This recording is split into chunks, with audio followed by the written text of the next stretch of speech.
First ever factory outlet Mukunda jewellers ఇప్పుడు చందానగర్ లో April 19th గొప్ప ప్రారంభం. విచ్చేయండి ముకుందా జ్యువెలర్స్.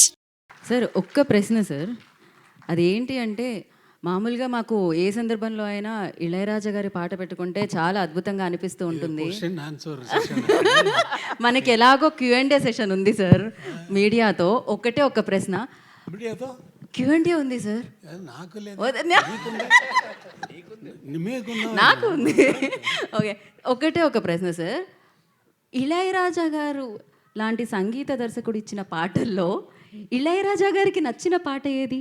మీకు బాగా ఇన్ని వేల పాటల్లో మీకు బాగా నచ్చిన పాట ఏది? ఫేవరెట్ సాంగ్ అంటాం కదా సార్, అలా ఒకటి రెండా వేలు వేలు వేలు ఒకటనా రెండనా?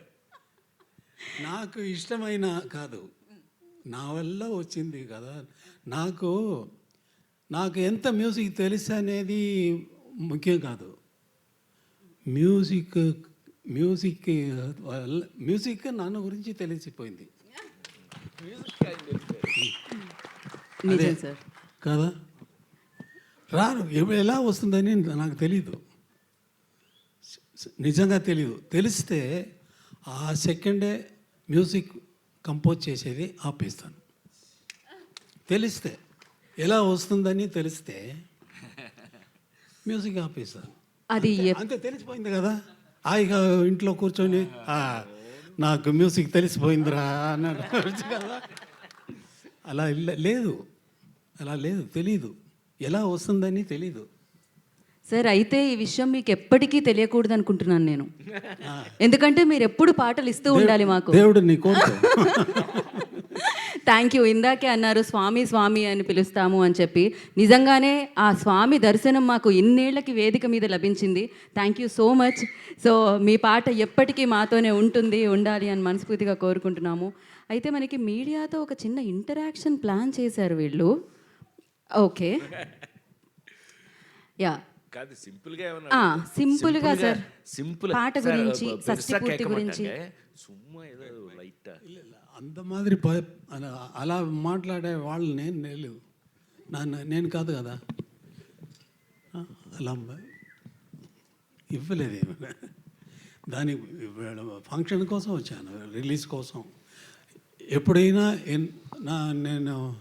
నన్ను చూసేవాళ్ళు రిలీజ్ ఫంక్షన్లో, ఆడియో ఫంక్షన్లో, ఏదైనా ఫంక్షన్లో చూసేవాళ్ళు ఉన్నారా? ఎక్కడైనా వెళ్ళానా?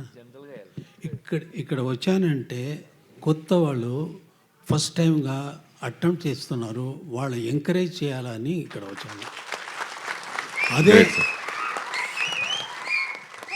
అదే నా స్వభావం. ఫస్ట్ పిక్చర్ చేసినప్పుడు నెక్స్ట్ వచ్చిన కొత్త డైరెక్టర్స్ వస్తే వంశీ గురించి ఎవరికి తెలుసు?